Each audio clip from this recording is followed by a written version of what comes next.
You can put this in there, but don't put that in there. I got you.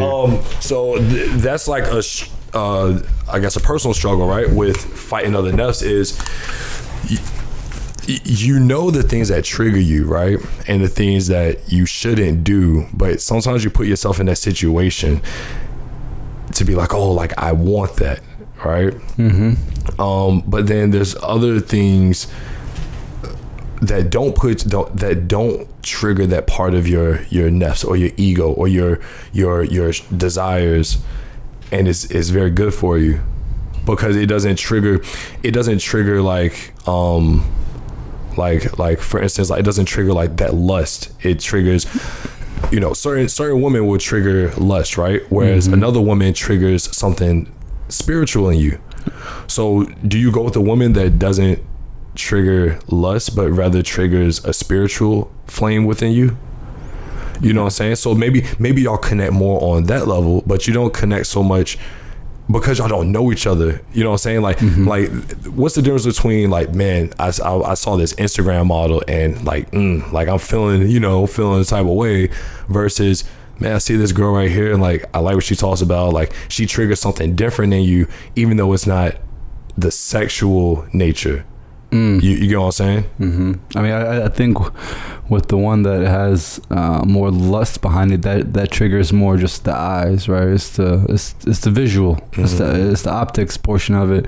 But when somebody makes you feel good overall, just inside your being, I mean, that I feel like that's hard to find because you can't find that just scrolling through Instagram, but you can find that like listening to something, feeling something. So I think it's just an overall sensation compared to the lust was just one factor. You know what I'm saying? Yeah. But lust can be very, what can I say? It's persuasive. I was about to say very. I was gonna say demanding, but it's like you said. Not only is it very persuasive, but it can play like a large portion of it because a lot of the stuff that we do, whether it's society, whether just the world, is driven by lust. You know, so the lust is on the forefront of everything: media, movies, games. So when that gets triggered, I feel like that they hit on it hard. You know what I'm saying? It makes a strong influence in your decision making, and so that's why I say it's a fight against the nafs, because your nafs are inclined to go towards that thing, whereas the spiritual part of you is like, man, like I want this person because it's something more intriguing to me than just the sexual aspect of what a relationship could be, or what and it doesn't have to even be like a marriage or anything. It can just be like a friendship, right? Let's be honest, some of us are friends with people because they fine as hell. So it's like I'm around you because you elicit a different type of emotion within me that makes me want to be around you.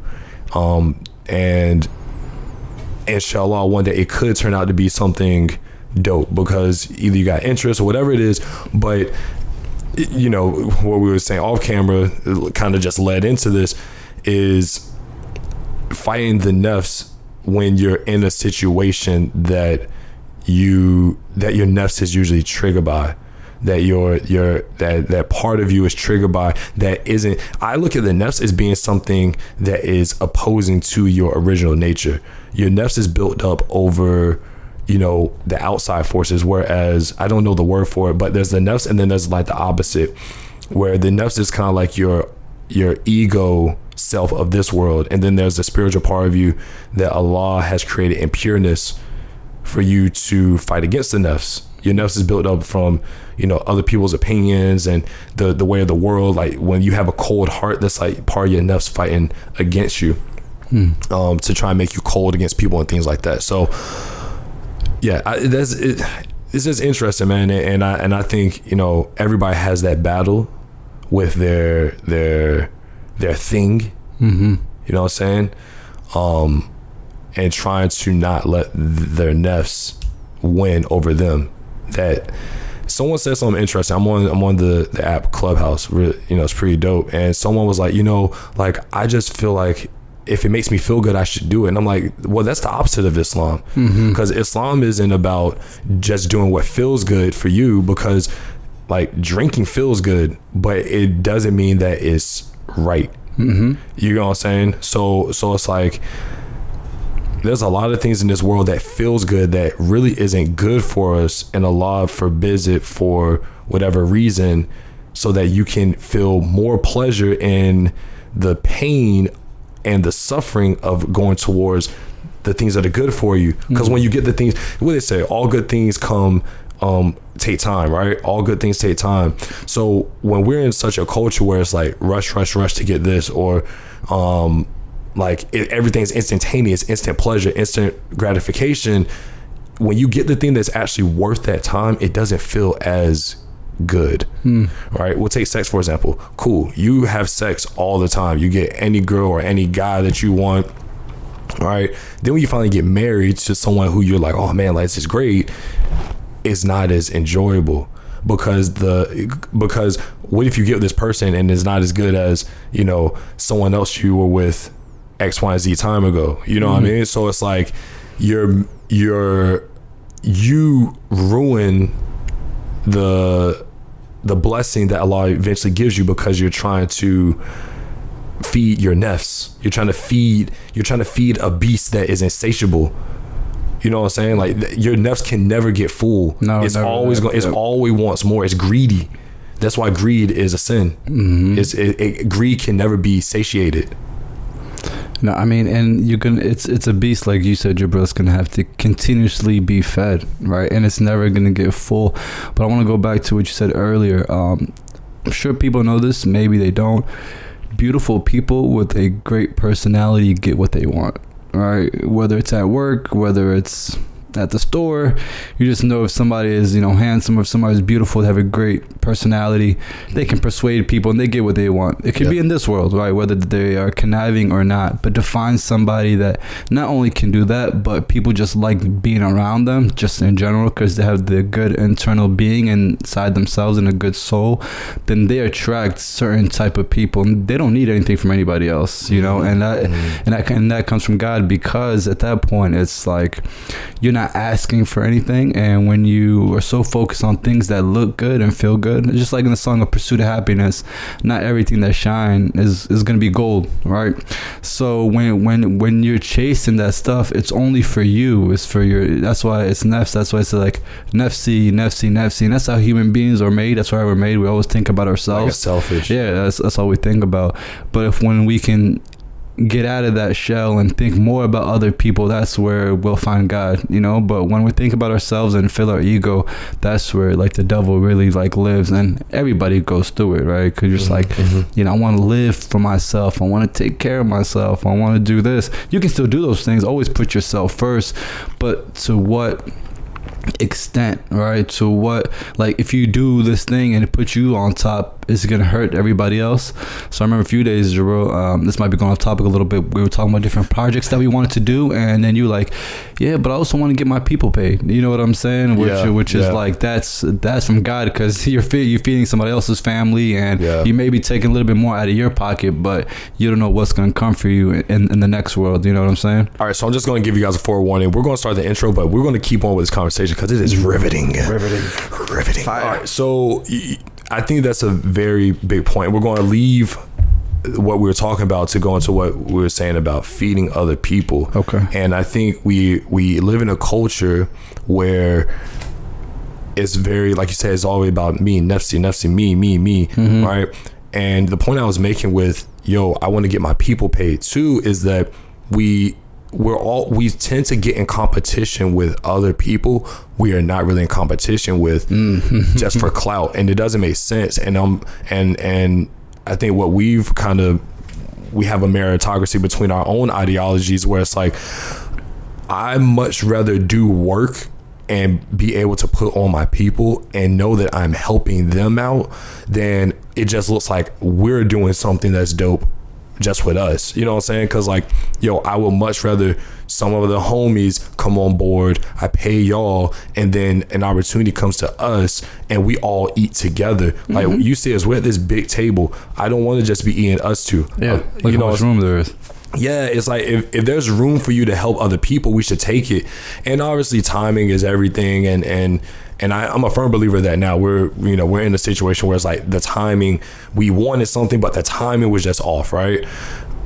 I think that sometimes you gotta just address the timing, but you always have to keep the bigger picture, the greater goal in mind of what do you want out of this goal that you're pursuing, right? And is it going to help serve the bigger picture? I look at your marriage, for example. We had a conversation about, this is bigger than me just getting married and being happy. I'm opening up possibilities. You know what I'm saying? Like, I don't know anybody that thinks about their marriage like that. No one thinks about their marriage like, oh man, like this is going to open up doorways for my kids, and like because you're squashing ideologies that have existed forever, right? Like you took a very hard route to do, and I commend that, because that's not for a lot of people. Yep. I personally believe that I'm in the same wave with you. Like I'd rather take on doing something that's more difficult to serve a bigger picture than just to serve my culture's nefs, like my community's nefs. Cultural nefs. You know what I'm saying? Like I gotta do this and adhere to this so that the people around me feel good. But like, what about the bigger picture of, as Allah says in the Quran, like, like different tribes, different nations get to know each other. It wasn't like, hey, how you doing? It was like, no, like let's come on, girl. You know what I'm saying? Like it's a bigger picture of, we all are trying to.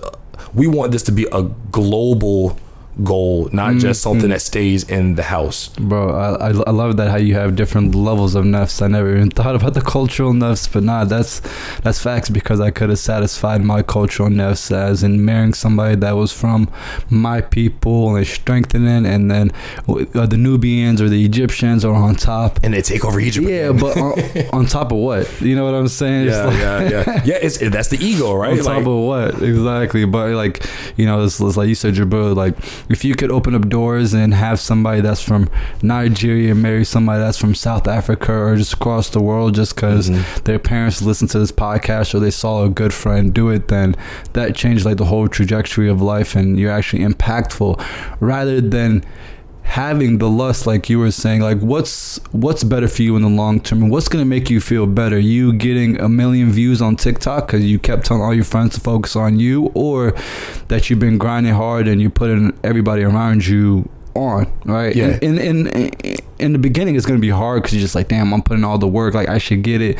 But in the long term, when those people are making dua for you and they're actually bringing you more business and giving you referrals and stuff like that, it's a long-term play. Yeah. It's hard to think about it, but that will help you in the long run. But I do want to talk about what you were saying, just going in competition with people that aren't even in this, like you're playing a different sport. Yeah, you know what I'm saying? But people just like, nah, we can't see these people on top. We gonna crush them. And they're trying to take our audience. We're trying to take their audience. Bro, there's 7 billion people on the planet. You can cross-reference. And when it comes to attention, like you're going against everybody. Even if you're a small YouTuber, you're going up against Amazon. You're going against YouTube. You're going against Netflix. You're going against porn, whatever it is. Like you're going against all those. You ain't winning against porn. So right now, it's like, rather it's like, let's work together and have the youth or our parents and everybody focusing on our content, which is all positive, right? And it could be anybody in the Muslim space, rather than try to fight them and then we lose the listener overall because we're trying to fight internally. Exactly. Bro, that is a perfect way for us to go into what needs to be the intro. Just start the show off. We're just getting started, Joe. Hey, Mo, you already know the deal, baby. Give me that countdown. Let's go, baby. 3, 2, 1. What's going on, everybody? This is Jabril Salam and Muhammad Hassan, and you are listening to the Young and Muslim Podcast. Asalaamu Alakum, everybody. Oh yeah, this is a fire episode. I'm ready, bro. Actually, been ready. So I was watching. I follow this guy. His name is American Baron, Baron. This guy, in my opinion, is one of the most genius content creators. He makes skits, and they're very. Was that the white guy you said? Yeah, the white. Bro, he's actually on point. He's good. He makes very captivating content, and so I was looking at this video he posted, Fate versus Chance. And I know as Muslims we believe maktub, everything's written by the same hand, like it's fated, but there's also the aspect of chance, and I was really curious about that because that's something that we've never dove into, and I don't think I'm qualified enough to speak on it. But what is your take on that? And I personally, before we even get into it, I think that we need to have an individual episode with someone where we talk about the difference between fate, chance, and how things are meant to roll. Because I've been in situations plenty of times where I'm like, oh, this was fated, this was meant to happen. But I felt like I upped my chances by doing certain things or engaging in certain things or going certain places or doing certain, meeting certain people. And I'm like, yo, like Allah just bringing this to me. Of course, like this is how it's supposed to go. And then either, you know, a situation doesn't work out or a meeting goes awry, and then years later, it comes back to your front doorstep. You know what I'm saying? So like chance, fate, what's your take on it? I mean, that's hard because, like you said, probably need somebody that's more in tuned or into the subject that can give us more information. Would be nice to have on here. But my perspective, I just think, is based on the scenario. For example, when we met Sekou was a friend of mine that I met in high school, a phenomenal singer. But you know, obviously, like many other people, we lost touch. And then one day, I was in Norfolk, Virginia, with Jabril about to record and everything, and I got a hotel. And literally, I haven't seen this guy in 10 years. And then I'm getting out of my hotel room to grab our recording stuff, to grab the mics. Next thing you know, I look up and I see him. He was staying at the same hotel. And I was like, Sekou. He's like, yo, Muhammad, Mo, what's up? So that right there was just straight faith, because we met him and then we recorded over there, and we just had another contact who's going to help us in our endeavors, so which is on point. So that's faith. A chance is like, we just keep putting in the work, and then a deal comes out of it, you know, an opportunity comes, because I think it's difficult because sometimes you leave things up to chance. Like I'm like, okay, let me go up to this store and there might be a chance that I find a sale or something like that. You know, there might be a chance that I can lock this in, but I feel like chance is more of a proactive approach and you kind of putting in some work rather than faith. I feel like it just sometimes just falls in your lap, you know what I mean? But do you think that they can go hand in hand? Because like if you take a chance, is it more along the lines of taking a chance, or is it more the lines if it happens, it happens? I'm trying to understand more the chance part. I know what faith is, because faith can be like not fate.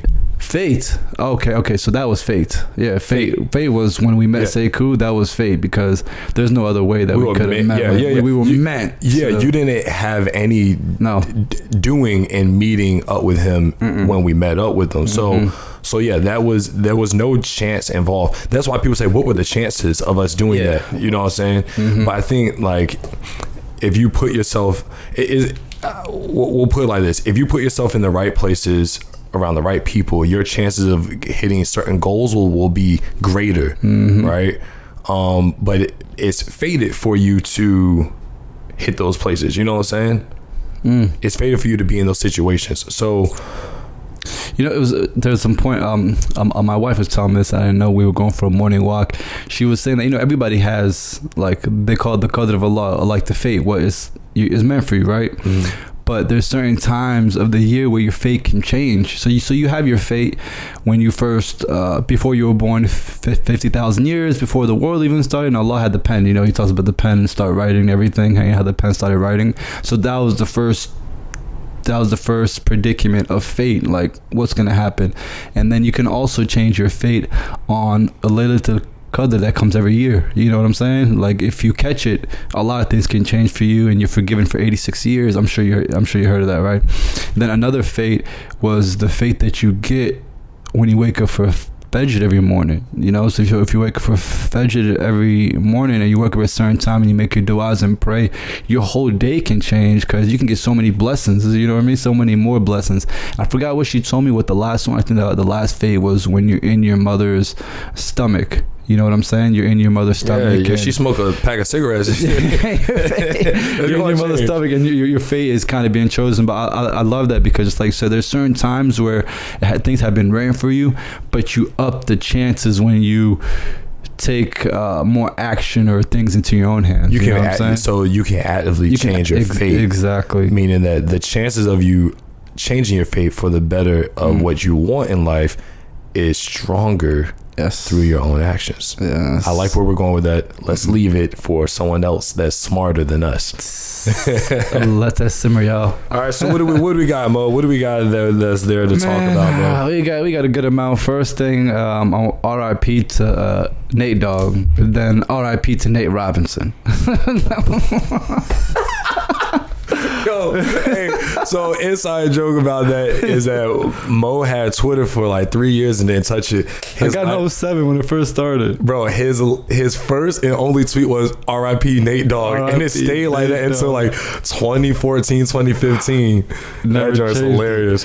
Yeah, so man, I didn't even know what was going on. Jabril told me that Mike Tyson was fighting Roy Jones Jr. and Roy Jones was always the guy that I used to pick in like the boxing, like the EA Sports game. Everybody knows about Mike Tyson, straight beast. Then they were saying that Nate Robinson's about to box. I said, what? Isn't he a basketball player? About like 6 foot even on a good day?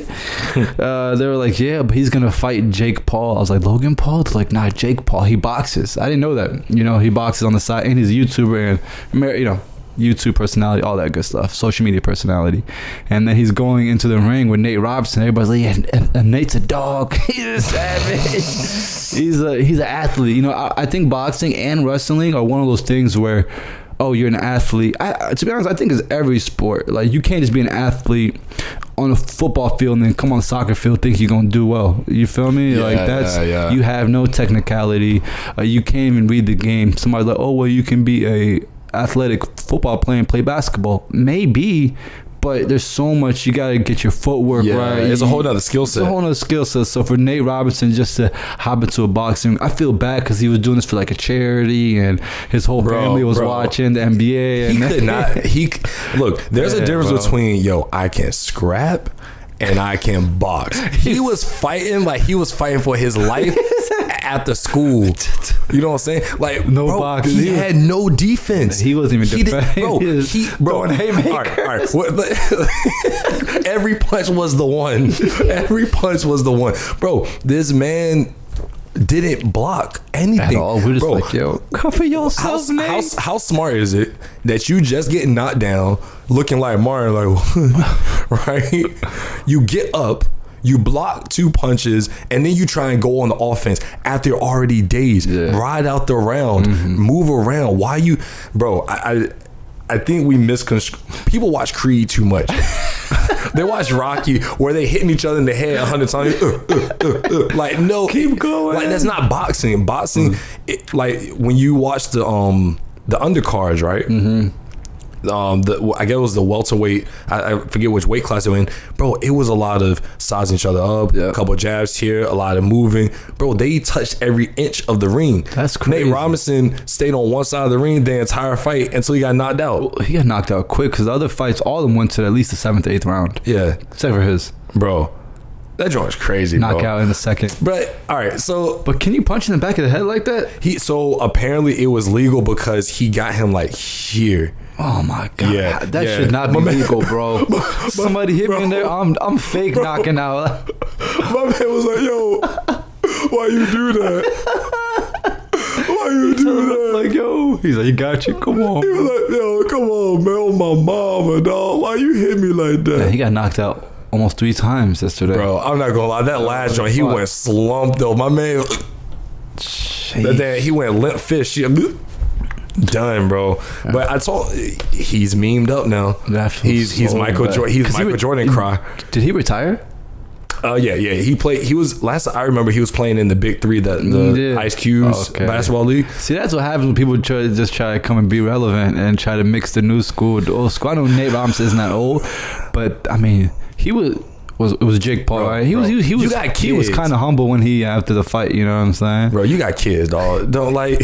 Don't. His professional debut. Why y'all do my man like they know he don't box? Like That's what I'm saying. Professional debut. Bro, but then he's not gonna fight again, bro. And then the other side is why. Look, I see what Boston's doing. It's a clever. That fight was horrible. It was bad. From if you respect boxing, it was bad. Right? If you just want the headline, oh, he got knocked out, ooh, then cool. Like that fight was funny, right? But from a technical perspective, like dog, that joint was not boxing. And the fact that boxing is using these matches to market the sport is smart, because they know people are going to watch it. Everybody hates Jake Paul, so the federation is like, yo, let's keep him doing this. We'll keep bringing big names. We'll make him big, because you know what's going to happen. What? He's going to go and fight real boxers. I say in like 3-4 years, he's actually going to. I think he's going to take it somewhat serious. He's going to really start fighting.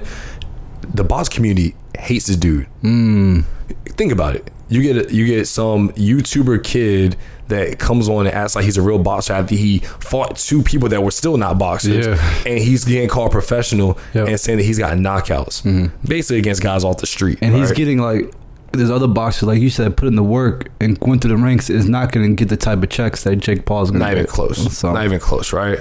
So he's doing that. Other boxers are watching. The day that he decides to stop boxing, Nate Robinson's, right? And he's like, I want to actually like give it a go. Oh, they're gonna light him up. They're gonna light. Oh, hell yeah, they're gonna light him up. Cause they're like, yo, like you've been riding off of our sport. It's your culture vulturing. I was. You took the words right out of my mouth. I was like, is that culture vulturing? Yeah, and it's not even like, oh, black, white. It's like, no, you're culture vulturing off the culture of boxing. But the media did it to him. The media, the one that did it. Again, they're just like, and we done it. Because we watch it. We just paid $50 to watch the. Well, I didn't pay it for his fight. We paid for that. We didn't illegally stream it. Yeah, no. We don't do that. Yep. Wink. Pirating is not a victimless crime. Yo, I used to be so blown when we used to get like the DVDs and they wouldn't let you skip past that part. Oh yeah, because you gotta watch it. You gotta watch it. I miss good old VHSs where you could just fast forward past all the crap. So what do you think about? So we know what happened with Nate and Jake. How do you feel about Mike Tyson and Roy Jones? I felt like it was. People have been saying this a lot about the verses, that Timbaland and Swiss Beats got going. It's a huge cultural movement, with the verses, like seeing old acts. We just had Jeezy and Gucci Mane do theirs, and it was a big deal because they had like a real life beef, like people died in this beef. You feel me? So seeing things like that, seeing the trends of having like a Patti LaBelle on there and you know what I'm saying, like you're seeing older acts come together and celebrate their music, Brandy and Monica, right? Like you're seeing people come together and people like, whoa, what would it be like to see this person versus that person? And I feel like that's part of that trend that's going on, right?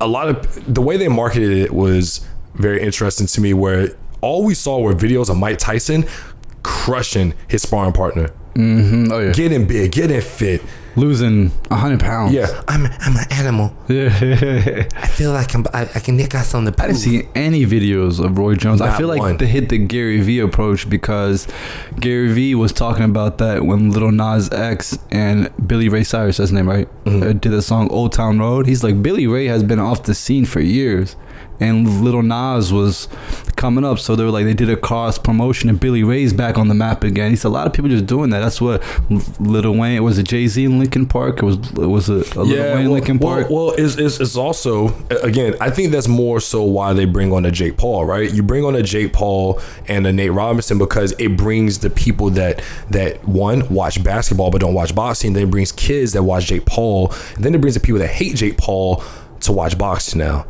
And then they watch Mike Tyson. And they all watch the main event. Roy Jones, yeah. But then you get the Roy Jones Tyson, right? So it's a long way to answer like how I think about the fight, right? I think that this whole event was clever ways of bringing more youth and more people back into the sport, because right now It's slow. There's really no way, to be like, yo, like we want people to be interested in boxing. It's not the most interesting sport, especially when there's no crowd. They marketed the way they did. They had Tyson posting, Roy Jones not posting, right? Wow. Because everybody's like, yo, Tyson. The only thing I was hearing, Tyson's going to kill him. He's a monster. He's knockout. Bro, they've been planning this for years. That video that went super viral where Mike Tyson was in the coffee shop boxing, that wasn't by accident. I hate these people. It wasn't by accident. They did that so we know, okay, he can still hit. He still got it. He fast as hell, right? So what happens a couple years or a year and a half later where now they're like, oh, he's going to box Roy Jones. We know Roy Jones wasn't as good a shape. He looked like he got 5 grandkids and he is cooling it right now, right? The fight, I noticed during the fight that one, they said it was a no knockout rule. We kind of knew. I'm like, bro, these are 2 50-year-old men. They got lives now, right? And the state of California put it on there. Right.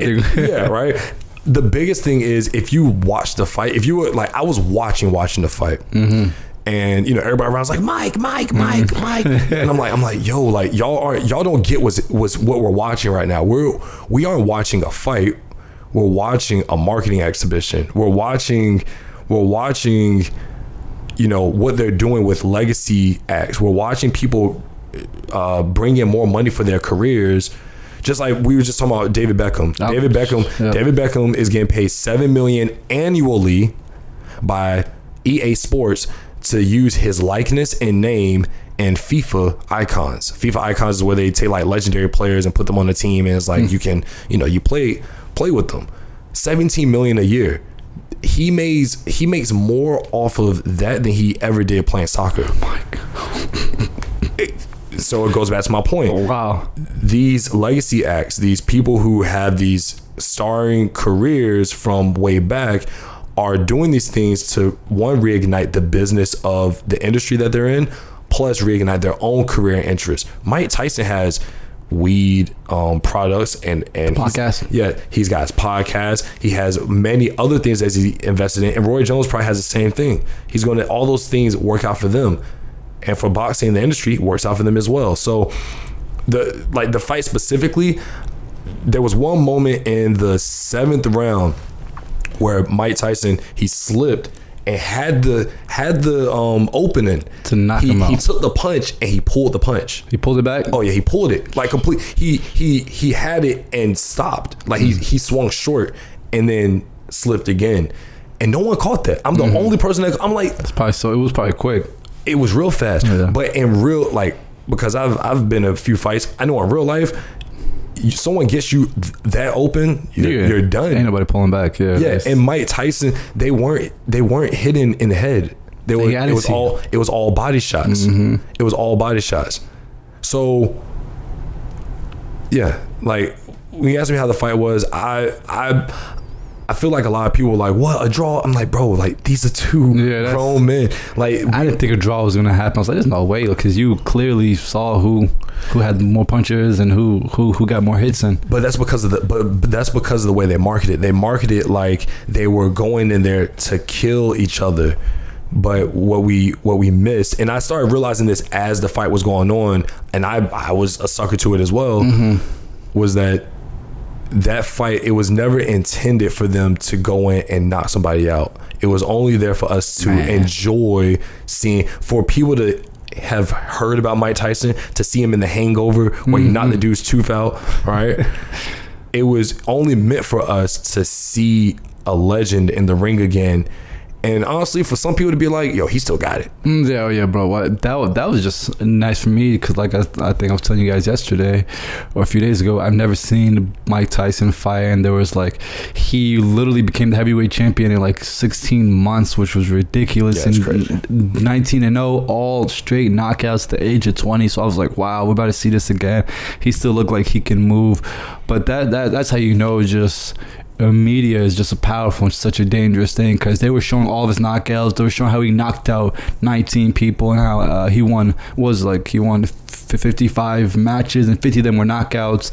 So I was like, he's gonna get another knockout, and there was no knockout in sight. So they did a very well. And talk about marketing too.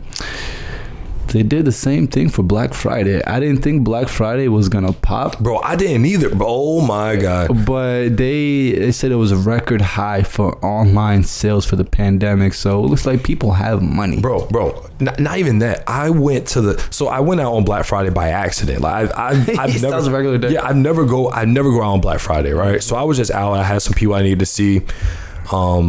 And so I was driving. I pulled into like the Greenbrier is like this big shopping area. So I pulled into one of the shopping centers to like get through the parking lot. Like I was going to just like sit, bro. The Target was full from the front all the way to the back. Wow. And all I could think was coronavirus. Yes. That's all I could think was pandemic. Like it was, and it just is nasty to me that.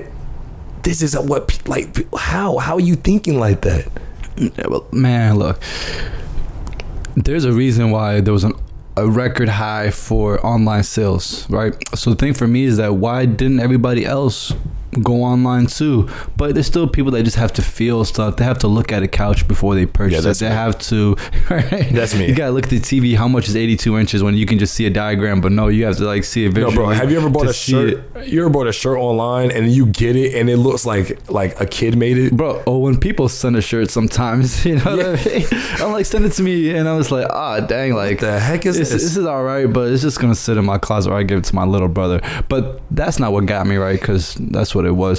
What got me was that there's still a lot of excitement. I didn't think people were gonna be so excited about like Black Friday and shopping, and I thought people were gonna hold on to their money just because time's a little bit hard.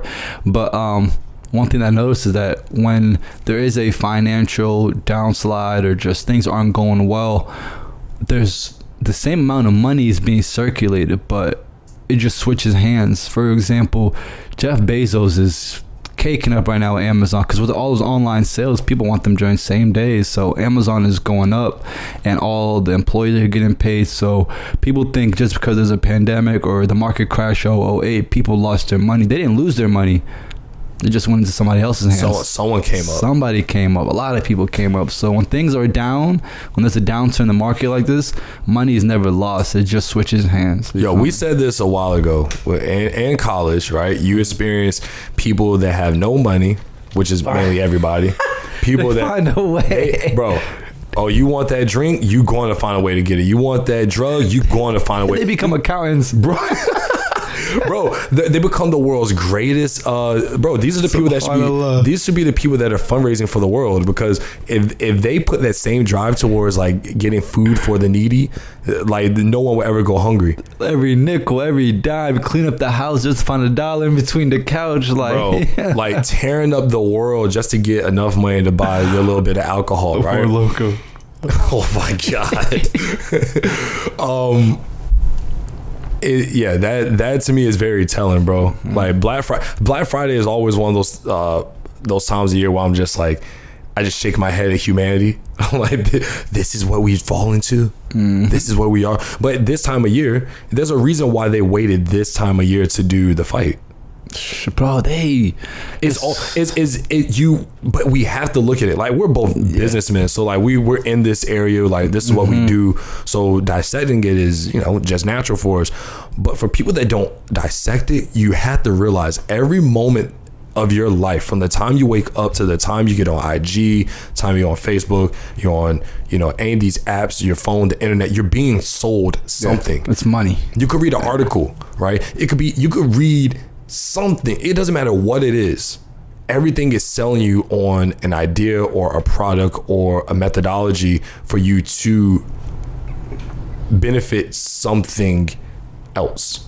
Mm-hmm. You know what I'm saying? So like we even take our religion, for example. Everything, the end goal is for you to be a benefit to humanity, right? There's a hadith where the Prophet, peace and praise be upon him, said, the best you are those who best benefit society or the ummah. Right? So all these teachings aren't just for you to benefit yourself, it's for you to benefit others. But if we take a more capitalistic approach to it, it's like these products that are up here or this article that I wrote is for you to buy this new product that we got. And we do the same thing, right? Like we've worked with certain brands and they work with us because they want you guys to buy things. And I mean, I don't think that's bad. I think it's just when you have no idea that it's happening to you, it can get out of hand. You don't realize that it's happening. And I think everybody should have some sort of knowing. Hey, bro, I mean, just think about the week that we just had. Thursday was the Redskins versus the Cowboys, you know, or the Washington. That was football team that played on Thanksgiving. I didn't see it, but the Washington team waxed the Dallas Cowboys. So, you know, people already buying paraphernalia for the Washington team and just getting hyped because that's just a huge rival, right? So that happened on Thursday.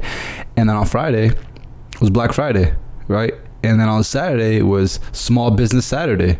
Right, Sunday you're still trying to capitalize on whatever's left from the Black Friday weekend. Then on Monday, Cyber Monday, and then the fight, people gonna be broke coming out of these 4 days. And then you know what they're gonna do? Same cycle. They're gonna go in and save and hustle to start getting ready for Christmas. That's what I'm saying. This time of year is wild. You know, so they're gonna start saving money for Christmas, and because they got to get their gifts for there, and then in New Year's, I mean, maybe it will start to take a dip just because people aren't gathering. But I think that's why people need to buy more gifts, and Amazon's gonna get more money because they have to ship gifts to other people now. And we're mad that Jeff Bezos has so much money, right? Yeah. Get out of here. Get out of here. So, I mean, that's how companies are rolling. And one company that's been on the news right now for some of their atrocious actions is Apple. I know so many people support Apple, whether it's the iPhone. I mean, I got a MacBook myself. I got an iPhone. But it looks like they are lobbying for the Uyghur Muslims. What we mean by lobbying is that they're putting in their money to keep those people in the concentration camps because they help. Oh, they're lobbying for they're lobbying for somebody. So they're pro concentration camps, pro. Really? Yeah, because people in the concentration camps, we don't know what they're doing. They could be like making small parts and you know, out in China, because China is where everything's made out. So are you now going to boycott Apple? That's because people are boycotting France for, you know, with their stance against Muslims, right? Oh, you guys drew the profits, so we're boycotting all these products. So do we boycott Apple now? Like, how strong? How strong? Keeping the same energy, then I mean that's how it should be, right? I can give this a little thing up without a GIF. Somebody send me a Windows. Send it to Microsoft so we can get out of this. And truth be told, Apple product is not that great. But if Apple's doing that, and now I'm trying to think how many more. There's probably a lot more companies that we don't know about that actually do the same thing. So what we don't realize, and sustainability within an Islamic context is a big part of our sustainability is it's a big part of how we should be operating as Muslims. We shouldn't work with companies that waste a lot of things. Like, we're supposed to do things in moderation. And so one of the things that we never talk about are the companies that use sweat factories all throughout Bangladesh, throughout India, throughout Pakistan, like the places where they're paying people pennies. And we're making, for a t-shirt to be made over in India might cost total $2, right? How much do you think the person working is getting paid if they're only making it for $2? Pennies on the dollars, bro. Exactly. So those people over there are making a good amount of money, right? And then they take the shirts, put them in a 10-pack, where each shirt costs you, $5, $6, and so they're making a lot of profit, right, off of the sweat of these people who are essentially working as slaves, because they have no other way to make a means meet. So we have to be conscious of that sort of thing, and I feel like a lot of people is kind of like out of sight, out of mind, but we have to be conscious of those things. So the fact that you're saying Apple is lobbying for these concentration camps to stay open, we as a community have to speak out against it. So this is a big deal. Because think about it, they're just like, we know what's happened to these people, but we need more margin. There's just profit margin, So if we can have these people work for the low, why not? So, yeah, bro. But like I said, there's probably so many other companies doing the same thing. So as Muslims, we just need to be And they have investigations going on after the allegations. So there's always investigations, and it gets caught up with the lawyers and everything. But I mean, China can do. I'm not saying China can do what they want, but there could be stuff happening and then nobody even know about it, because that's how China rolls. So yeah. Damn. All right. Well, look, big news of the week is Somali model from Minnesota, Halima. She had a lot to say about her hijab journey and what was going on in exposing the culture and the Mali industry. She is probably the biggest Muslim model within like our young Muslim culture, and has a lot of influence around the world, you know, millions of followers across the social platforms. She really hit the scene big in, I believe, 2016, 17, somewhere around there.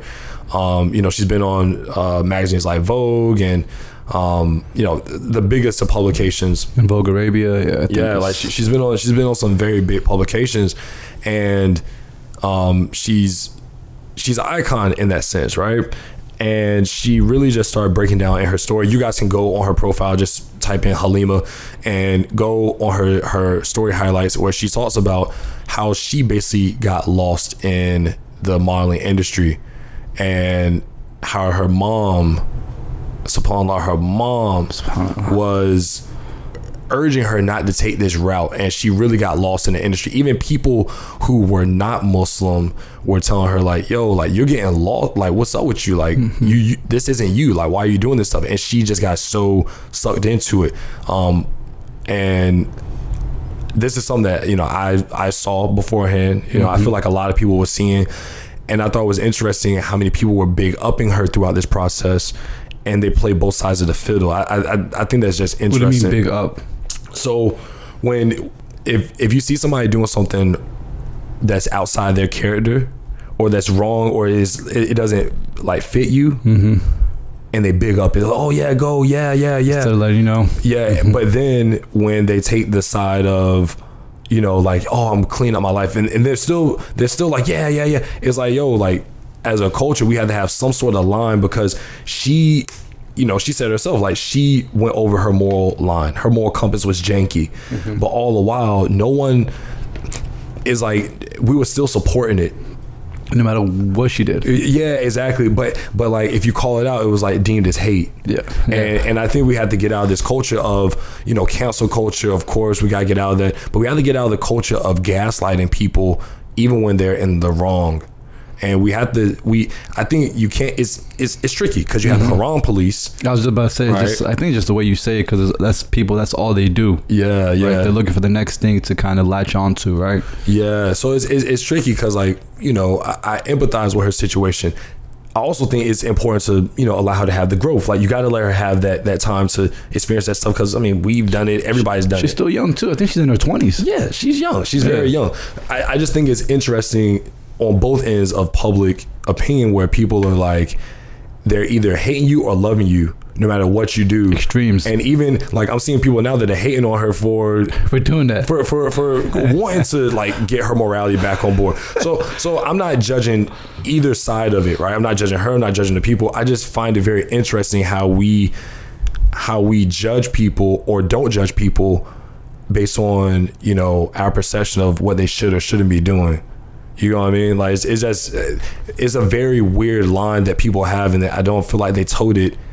They don't have consistency in how they support or approve or disapprove of actions. Because she didn't have to stop what she was doing. She could have kept on going and been well paid, and her family being taken care of. But it would go back to, you know, how does it make her feel overall? And she's looking beyond the lust of the fashion industry, right? And beyond herself now. This goes back to what we talked about early in the episode in regards to Nafs.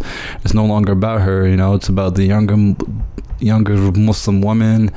You know, kind of making a way in the fashion industry. Is like, hey, you know, I've been on that side and I've been on this side, and I choose to stay on this side, and my mom's is proud of me, my family's proud of me, and my community's proud of me. Obviously, there's always going to be people that are never going to be proud of you no matter what, but you can't really spend time on them. Yeah, so someone on Twitter was like, Halima Aden's story, Halima Aden, sorry, that's her last name, Aden, story was beautiful, but the biggest takeaway was the consistency of her mother's stance. If she didn't look the other way because we need representation, even when her own daughter is doing it and getting all the fame and glory, why should we? That's a good point. And so that's what I was saying. That's a great point. That's what I'm saying. Her own mother was saying like, yo, like, what are you doing? And so I feel like we as a culture of young Muslims have to have that same sort of stance when it comes to one another, because it's our duty to protect one another. We're brothers and sisters. Like, Facts. we shouldn't want you to have to go so far out of yourself.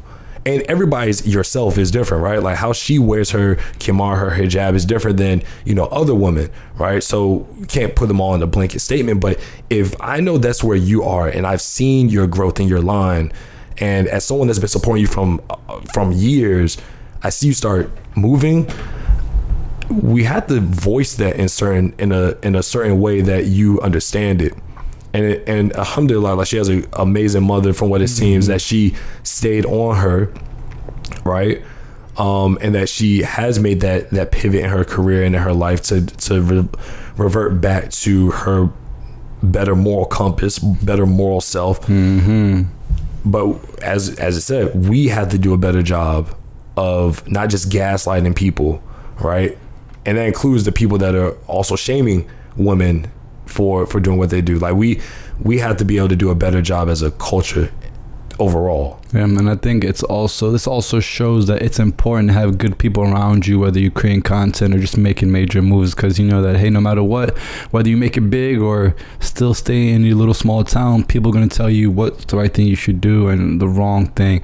But I think sometimes you gotta be careful, because as you're going up in these ranks, it can easily be like, why am I going to listen to these people? They're not making as much as me. They're hating. I mean, I'm doing stuff they never even imagined, But I'm glad she humbled herself and was like, you know what? I think I am doing something wrong. This doesn't feel right. So just props to her. And if for other Muslim women, just listen, if you guys been already doing this, like you already been on this wave, good. That's great. That's amazing. A great thing. Maybe not the same caliber as Halima, but it's just like we got somebody else back to home base, and that's the most important thing. And she's a big influence. Exactly. Like we can't understate the fact that her doing this is a big wake up call for a lot of Muslim women and Muslim girls throughout the age ranks that are watching her and saying like, okay, this is about the representation, right? But now we're seeing someone that got lost in that industry and they came back to it. So you get to see the women that have done it correct, in the traditional way of, hey, like I'm not taking that route, versus she took the route and then she came back to it. It's kind of like what we talk about. Like, I was in a conversation yesterday where someone was like, yo, like the conversation of a Muslim saying you shouldn't expose your sins. And I was like, well, and there was a few people that would, kind of had this this outlook on it. It's not so much that you expose your sins, you have to tell the story so that other people can learn from your mistakes. Because if all I tell you is like, yo, like if you fall off a bike, like you shouldn't ever fall off the bike. But if I never show you the journey that I took of falling off a bike and how I can ride so well, all you're focused on is, okay, I just gotta ride well. Like you don't focus on the process. And you don't focus on, okay, maybe I shouldn't make that mistake because that's a quicker way to fall. You're going to fall regardless, but it's like we have to stop just presenting the end product and then saying you should be this too, because that's what leads us all to, going down the wrong path in general. Like, because it's very difficult to have that sort of mentality. Imagine if the Quran just had 2 pages on it and said heaven and hell, and that's it. Get there. 3rd page, good luck, bismillah. Imagine. But it doesn't have that. It has over 1,000 pages, right? 1,100 pages, depending on which iterations you're reading. And it gives you the whole guideline. Like, this is this is how it goes, in regards to having a baby. It's in regards to going and being a believing man and believing woman and being righteous and being forgiving others. Like, this is the whole thing. So for us not to do the same thing for other people just doesn't make sense. It's not. It goes against what Islam teaches us. Like, because you gotta be transparent. And the reason why people loved our Prophet so much, peace and praise be upon him, because he was known as the trustworthy one. He'll tell you exactly what's going on and the steps to take it. If he just showed us the end product, he wouldn't have gotten so many people to become Muslim, because he showed them like the struggle and how hard it was. And those are the people that kind of help propel Islam and keep us, because if those first 40 or 50 people weren't strong and knew what they were going to go through and just had the end result, I don't think it would have gotten as far as where it is now, right? Being the 100%. Second largest religion and the first fastest growing religion. So, but at the other side of that coin, as Muslims, we're very afraid of the evil eye, and we don't want to tell people too much of what we're doing and what's going on. And I think that really does hurt us as a community, as well too. Yeah. They're just like, yo, here it is. We just like to give the mashallah, and that's it. Yeah, mashallah. I think it's a problem. I think it's a problem that we like to give people the clap, but a lot of people don't really understand what it takes to watch somebody go through what their journey and be by their side. And I think there's, friends, right? Like, friends are the people that stay by you. Your family stay by you. Your audience, your fans are a bit different. Like, they don't see you. They're not talking to you on a regular basis. It's like women that see you on social media, right, can never compare to your wife, because your wife has been down with you for a good portion since we've been doing this. Like, the end of 2018, early 19, she's known you. She's been talking to you, helping you with, things where you had to go through to get to this point or whatever. Nice. Some random woman that's looking at you on YouTube, it can't compare. Some random woman that wants to be your second wife. I'm joking. I'm joking. He is. That's one for me, buddy. It can't compare, because they don't know they see you here, right? See my man's right here. You feel me? Mashallah in it up, but you weren't with my man's where he had to get the Allah's and ya Allah, you know what I'm saying? You weren't with my man's when he was uttering those, you know what I'm saying? So is interesting that where it all comes full circle for me. Her situation is full circle with all of this, bro. Look, I think I already said this, but I can't hit on it hard enough. We just can't be jealous, bro. We just cannot be jealous of what she's doing, bro. Like, she's coming back to us. I remember when the masjids were open and we used to go on a continuous basis, maybe visit different masjids. But have you ever been to like your home masjid and there's somebody that you haven't seen come to the mosque in so long, whether it's like 5 months, 6 months, or a year? He's like, yo, though, what you been up to, bro? I haven't seen you in so long. It's like, bro, man, I had a whole bunch of stuff come on. I went this route and I went that route. But you know what? I came back here, man. I really want to not start where I left off, but I want to change something. Yeah, I think that's the biggest thing. Just willing to change and letting, because when you let other people know that you changed, that's accountability that's beyond yourself. Because people are going to hold you accountable. Sometimes you want to hold yourself accountable. But now, subhanAllah, like Halima has asked us to hold her accountable. You know what I mean? That's what she's asked us as the Muslim Ummah to hold her accountable in the whole world. So that's why she said it. And I give her a lot of props for that, because that's not easy, bro. Like, now if she does anything, people going to be DMing her like, hey, remember you said you were going to change, and are you still going to do that? Like, yeah. So if you're jealous out there and you wish that was you, imagine what type of responsibility that is. You have millions of people. You have 2 million eyeballs on you now. Like, do you really want that? Being in this social sphere, it comes with a lot of responsibility. Yep. You know what I'm saying? Because you're representing something that's bigger than you, and that goes back to what we were saying in the beginning of the show of when you are doing this so other people can eat. It becomes much bigger than just you and your nafs. It becomes much bigger than that. When you're like, yo, I'm marrying this woman from Estonia, because I need to free her family and bring them to America. Like, that's beautiful. It becomes bigger than you. You know what I'm saying? Like, now you're freeing a family, right? And I'm just using it as an example. I'm not married. Is that what you're gonna do, bro? That's what I'm gonna do. That's essentially what I'm gonna do. You are free. I'm gonna let my people go, right? That's funny. But like, yeah, it's like when you are in a position where you can fix dinner, you can have a dinner catered and prepared in a nice table set, and you don't invite others to eat with you, why would you not want to break bread with others? Why would you not want to enjoy the success of a good meal with other people?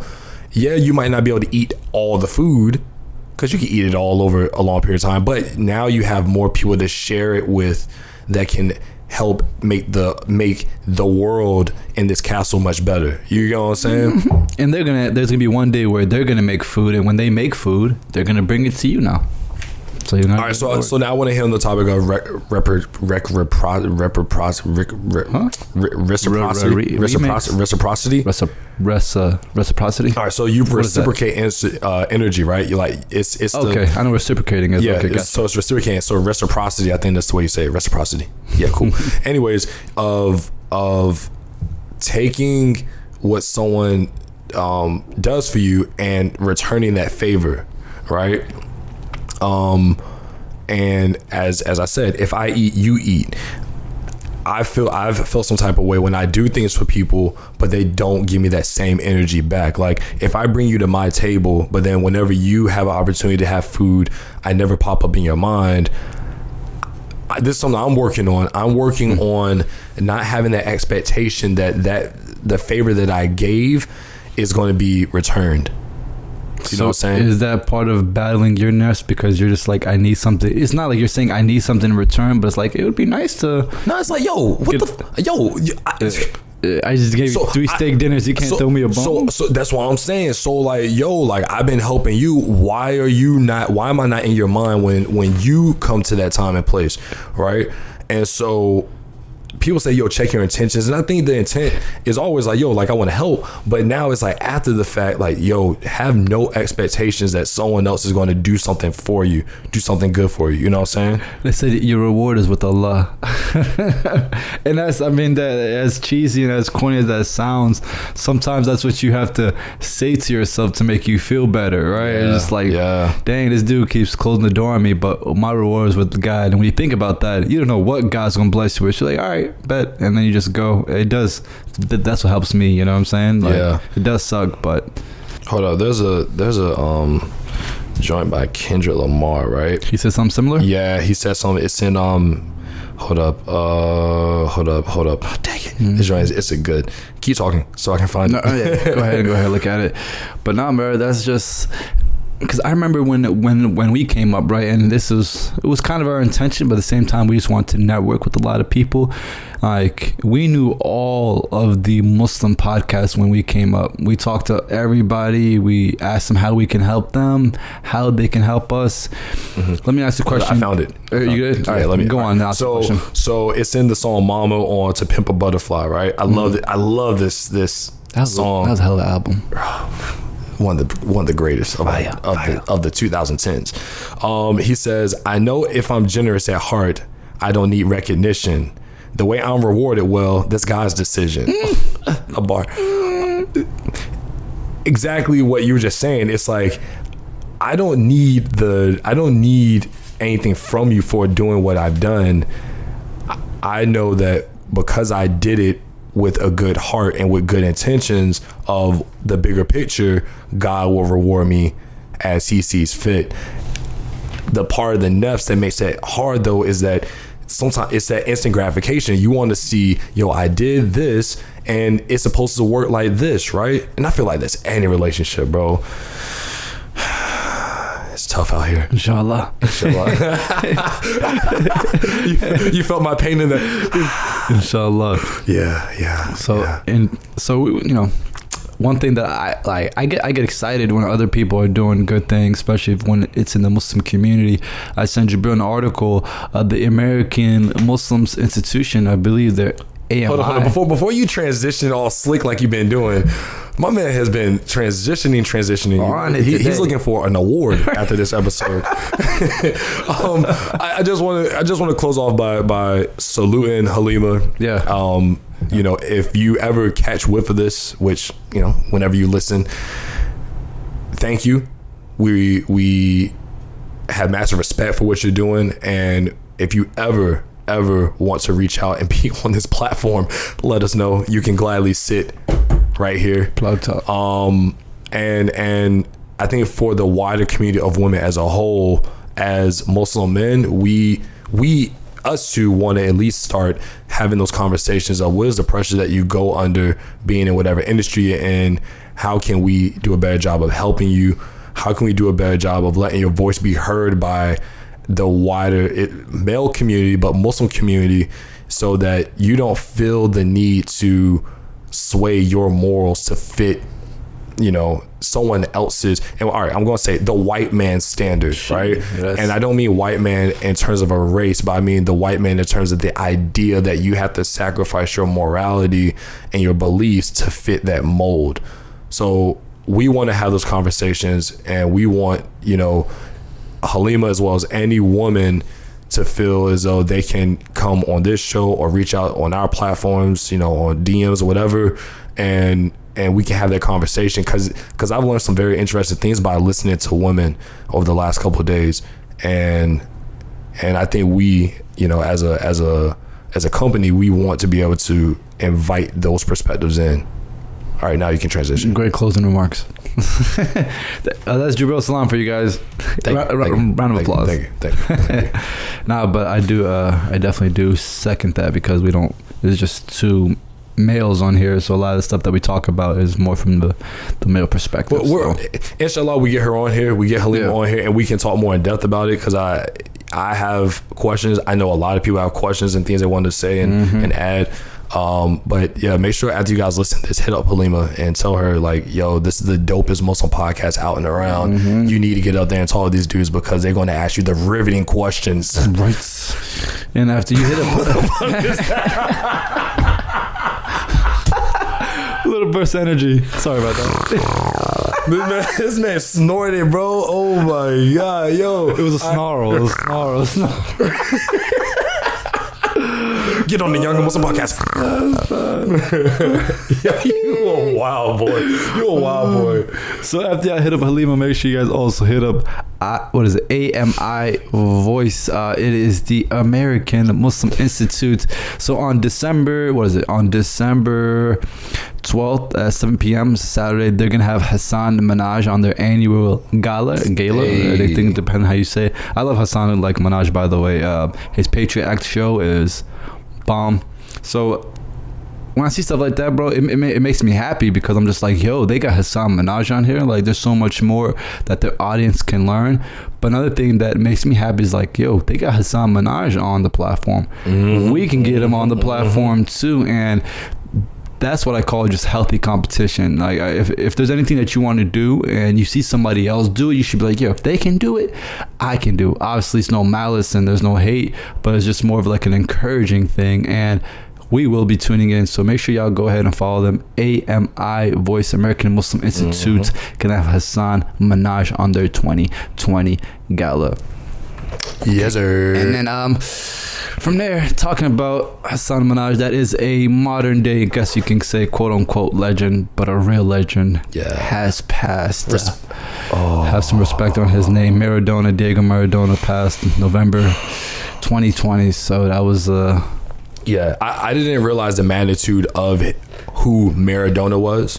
I think a lot of people don't. Yeah, a lot of people from our generation didn't grow up watching him, and we're not Argentinian, so like we didn't have grandparents who were like, oh, Maradona, like, so it was different. Like, everyone knows Pele. A lot of people know Maradona, and I really don't think. So one of my really good friends, he's Argentinian, and I was like, yeah, like I feel like, he grew up watching Maradona, you know what I'm saying? His father grew up watching Maradona. Like, it's a culture in their household, right? And he was telling me, he was like, what he did for the sport and what he did for Argentina as a country is godlike. Like, they revere this man like a god over there, right? So it's not like a Kobe?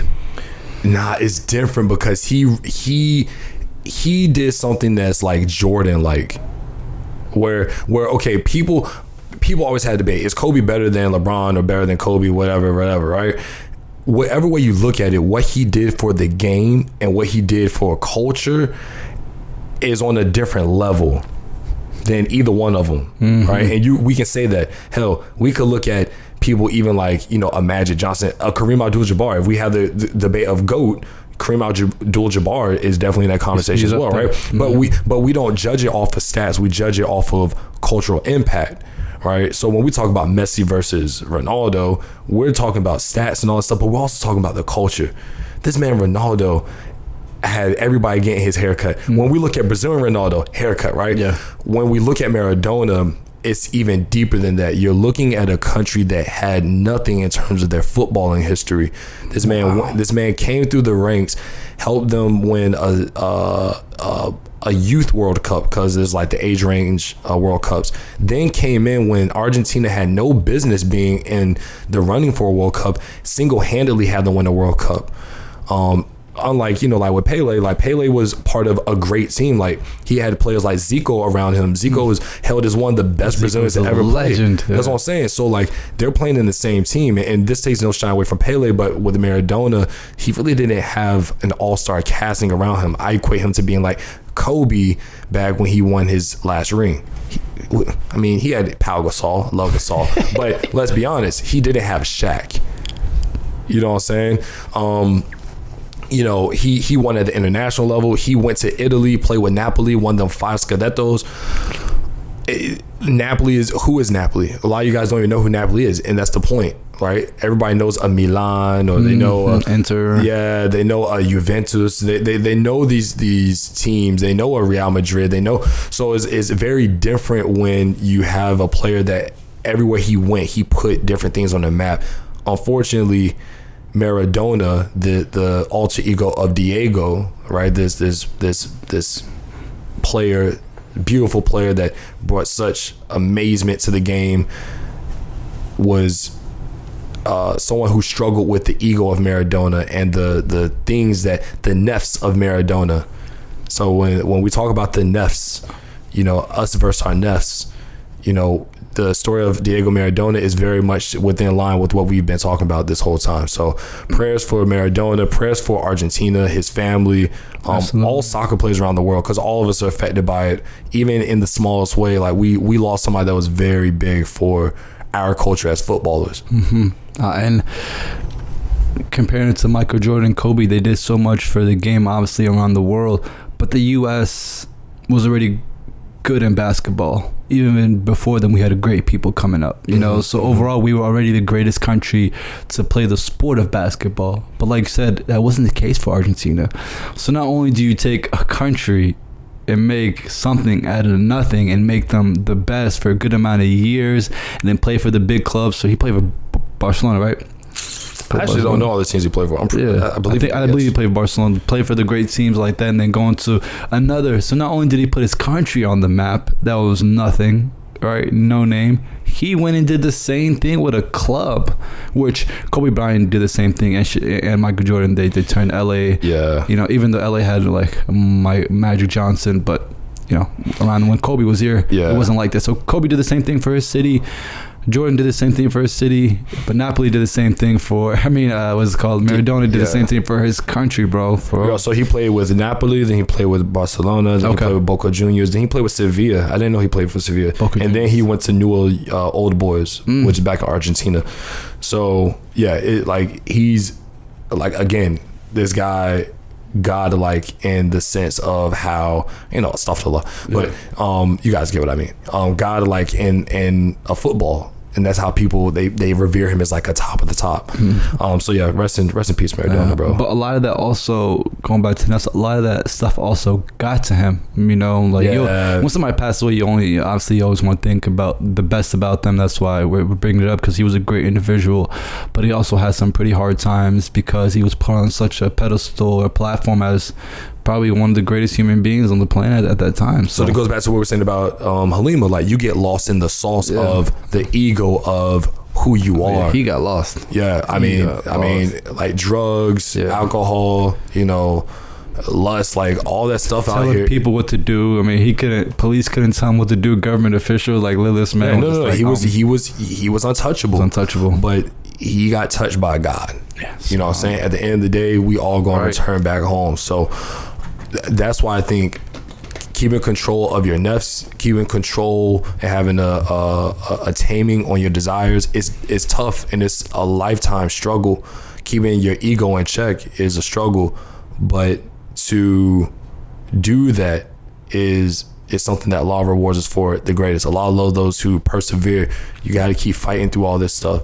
And I think one of the things that was getting me the other day was like, man, why is it so difficult to be Muslim? Like, this is very hard work. And, you know, just reading the Quran, God was like, get your stuff together. Get your stuff together, boy. You feel me? So, you know, to be a Muslim is very difficult. You have to forego a lot of the things that it seems like everybody else can enjoy, like pork.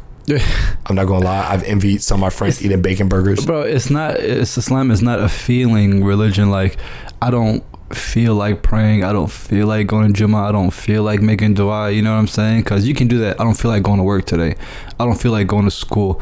Islam's not like that. Like, yo bro, it don't matter what you got going on, right? It don't matter how you feeling today, you still got to get these prayers in. You still got to get these, you still got to donate, you still got to come up and treat people nice. And the hardest thing about it is that you got to do it every single day. You want to run on this? Yeah, so how much do we got left? Was it be the last thing? The Quebec shooter. Okay, cool. Let's go ahead and talk about that now. Okay. Yeah, let's go ahead and get that out the way. This idiot. Yeah, man, it's another.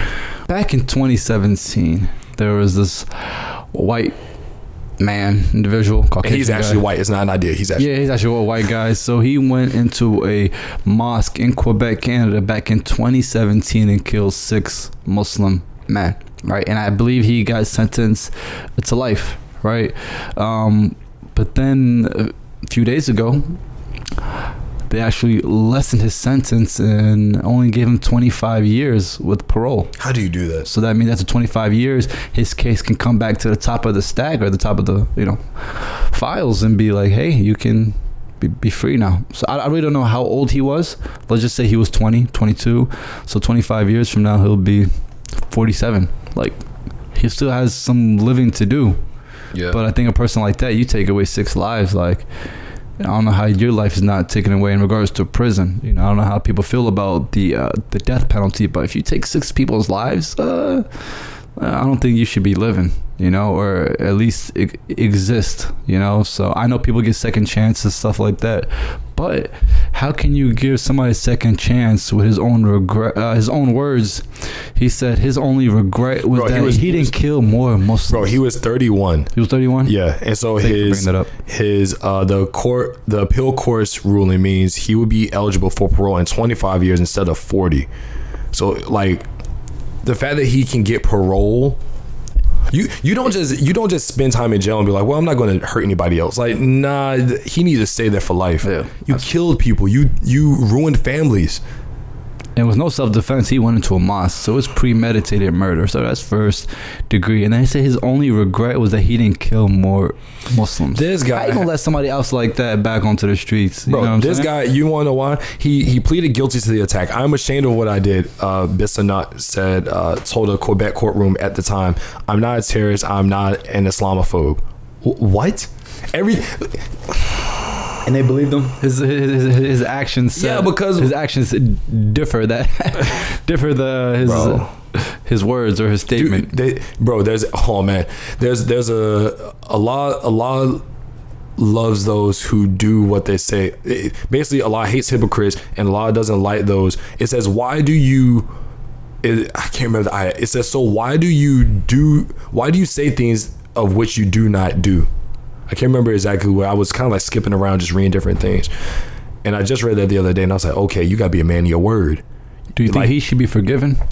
Yeah, I think he should be forgiven, but I don't think I think there's a difference between forgiveness and naivete, and we can't be naive that like you have to forgive in order to relieve you know, that part of, you know, that burden on you. Yeah, but I also think that he should pay for his crimes. Yeah, like, justice has to be served. You regardless. can forgive him, and he can still be in jail. I mean, to be honest, I think if justice to be served, then the family should be able to take his head, like Ertugrul. Like, you know, like, if I'm being real, like, yo, you killed all these people. It got real quiet. Mo side on me like, we still doing that? I mean, let's be honest though. Like, off with his head. Yo, what? Everybody's like, yo, my man's wild. Let me pull over real quick. My man old school with it. Yo, who got a sword? What the fuck? We don't got no swords. Sword here, bro. Yeah, so we got that. Yeah. How you just gonna skip over that? Off with his head. All right, it's time for brunch. Come on, bro. Don't work like that. No, but that is like, you know, I mean, everybody says an eye for an eye, but you can't have to kill 6 people. You can't be like, all right, we forgive you, put you back on the streets. You know, that's not. Yeah, no, that's not how it works. Keep that man locked up. That's irresponsible by the Canadian courts. Keep that man locked up. Irresponsible.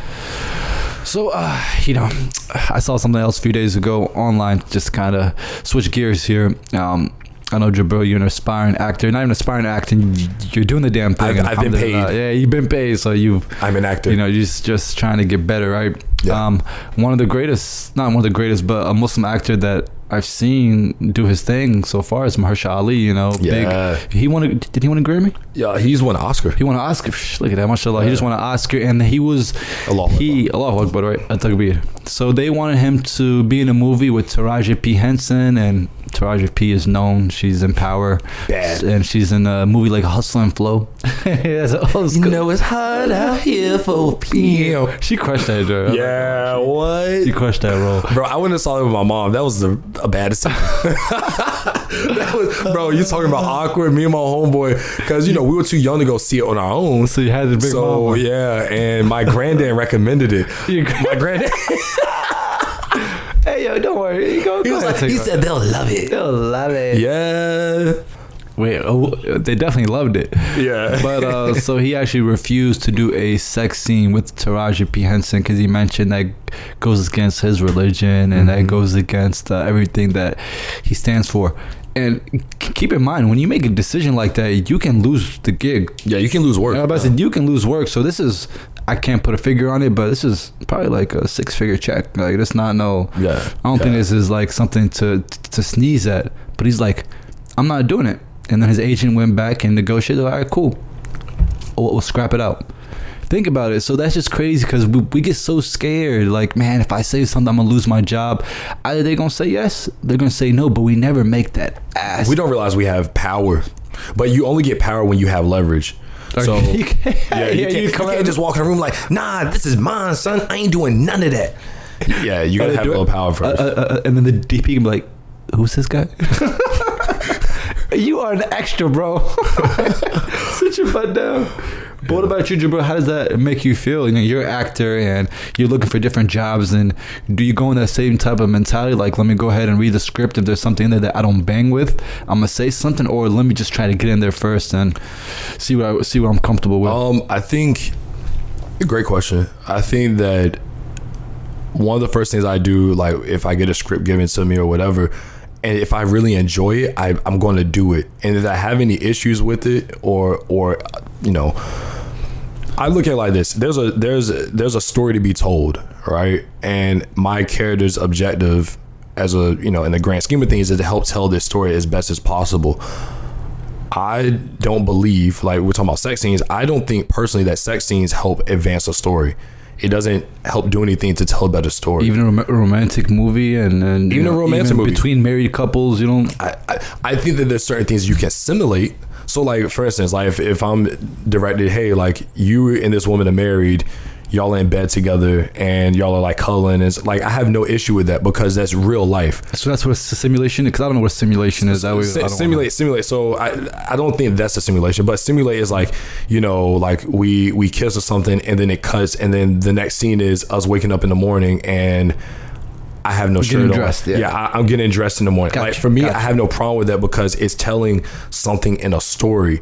But to go all power and you know what I'm saying, and like you're having straight up sex scenes, I don't think that to me isn't necessary to tell a story.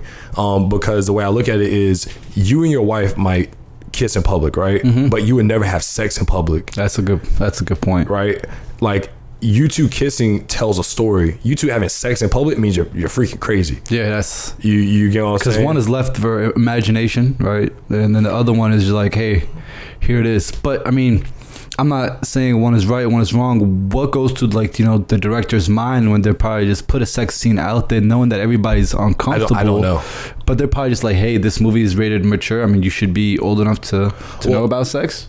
I think there's different ways that people look at sex and categorize it as a art form as well, right? So it's something. So the more I've gotten into movies, it becomes more of a human experience. And I think when you show sex, I don't think they're doing it to be like, yeah, let's have porn. It's more like we want to show humans in their most vulnerable state and coming to one another in a vulnerable place. And that's why you have it in there. Like, yeah, like this is a point in this film or in this storyline where these two people are so vulnerable that they give themselves to each other, right? And there's no greater way of giving yourself to somebody than to have sex or relationships with them. Man, right? You give them everything you got at that point. Exactly. Like that's everything. Like that's all of you, right? Yeah. So to put that on screen, I feel like they're telling a story within it, but it isn't essential in telling a good story. I watched a movie, top 5 movies of my life. Top 5 of my life, right? No, there was nothing sexual in the movie at all. The only thing that it was rated R for was the language, right? One of my favorite movies, Django, for example, there was no sex scenes in it. However, there was nudity in it. And sitting here thinking about it, just, you know, as we look at it, even though it could have not been in, I understand why it was necessary.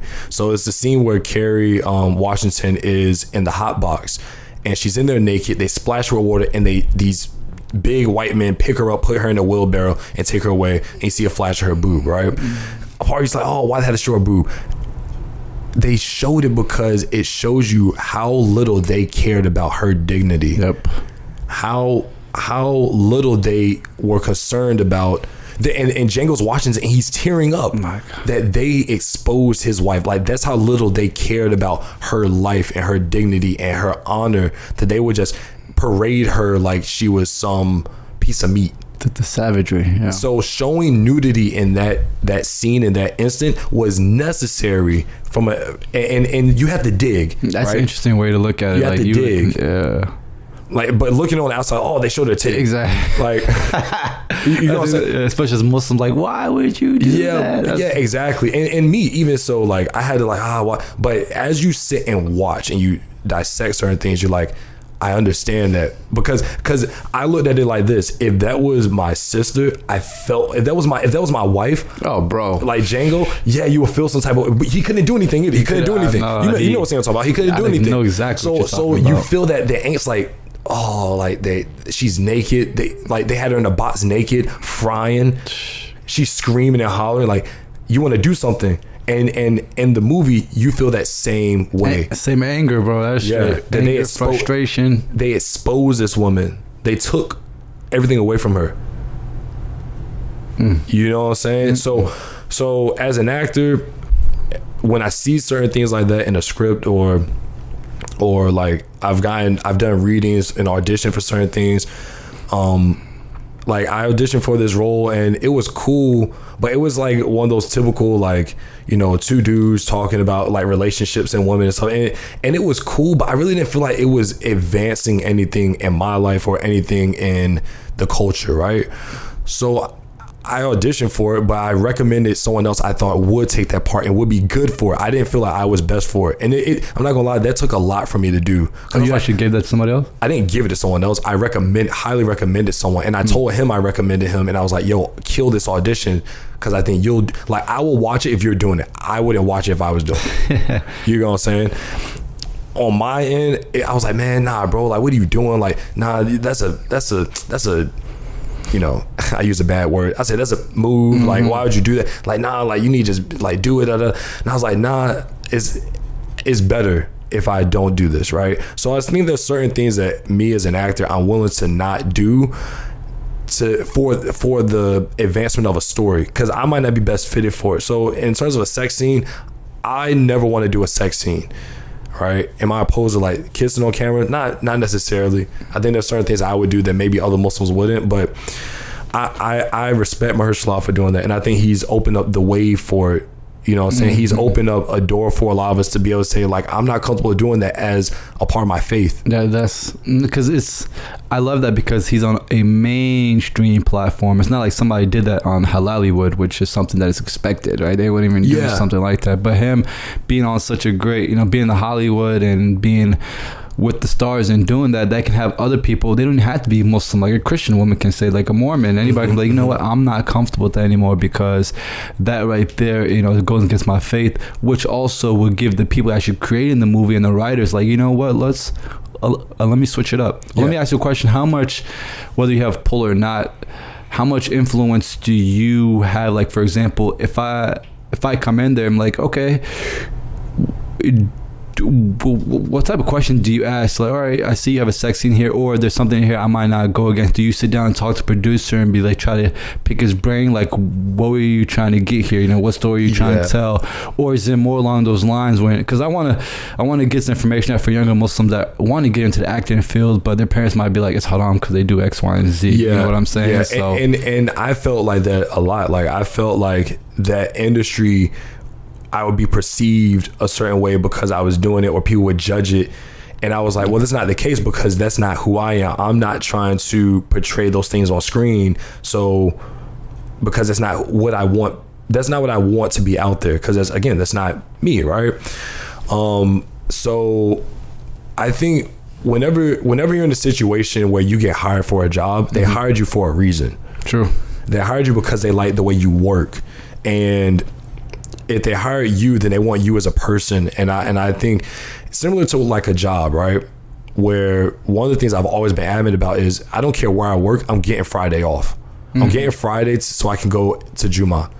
I don't care how much money you pay me. Like, I don't care, you know, I don't care if, you know, we get rewarded gold bars on Friday during Juma time. I'm going to go to Juma. Kilo. You know what I'm saying? Because that's my moral compass. I got to do that. So if I get a script, and I haven't been in a situation where I had to have a sex scene or anything like that, but inshallah, I want to get to the level where like I can be in a movie like that. Getting to that position where it's like I feel like someone compromises with things I want to do. No, matter of fact, perfect thing is this: I was taking a course, a scene study course, where I was played to play a character that I wasn't comfortable playing. Right? Yeah. I read through the script and I liked it, but this, like, he wanted me to play his character, and I was like, you know, I personally don't feel as though I can do this character justice, because I can't connect with him because of my own personal reasons, right? Respect. I would like to play this character. And the director was like, well, that's the first time someone's ever asked to play someone someone different than I assigned them. Look at that. You know what I'm saying? And I was like, and there's no disrespect to the character. I like the character, I respect the character, but I don't feel like that character is for me. And so I told him, I said, I can connect with this one. I feel like I can do this character justice. I see layers to this character that I can peel back, and I feel like I can advance the story. I can make you ask questions of this character, his intentions, and who he is, because I can do that with this one. I don't feel like I can do that with the other one, right?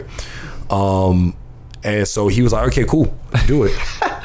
I love that, because again, that goes back to what you battled your nafs, because you could be like, you know what, let me just do the part, nobody's gonna know, or just it would have been about my ego. And none of this stuff was going on screen. Like the instance I'm talking about, it was just a class. So you could that you even did it when nobody was looking. Yeah, so that, like, for me, it was important to adhere to how I felt about the character and about the script and what the assignment was, because I was like, well, I want to start off sticking to my guns. You know what I'm saying? Like, I want to stick to my character. I want to stick to my guns doing what is necessary for me to do. You know what I'm saying? So I'm not doing it because you want me to do it. I'm doing it because I feel like this is something that can help me develop in my craft, in my own personal life, and it can help those watching the story. I know you're burning right now in the hot seat, so I gotta ask you one last question so you can cool off a little bit. Is that would you play a character? Would you play a trans character or a gay character? So funny enough, the instance I was talking about, the character was gay. And I told the director, who was also gay, I was just like, I don't feel comfortable playing this character. And again, I have all the respect in the world for him, his journey, but that's not something that I wanted to take on, because one, I felt it would be very difficult for me to play that type of role, to play that role fully. Yeah, it would be immerse yourself in that role. And so the role I ended up taking was the role of a guy who was not saying like this is me because I can connect, but like it was a Southern dude who had lost his wife and he had moved to New York and he ended up killing somebody.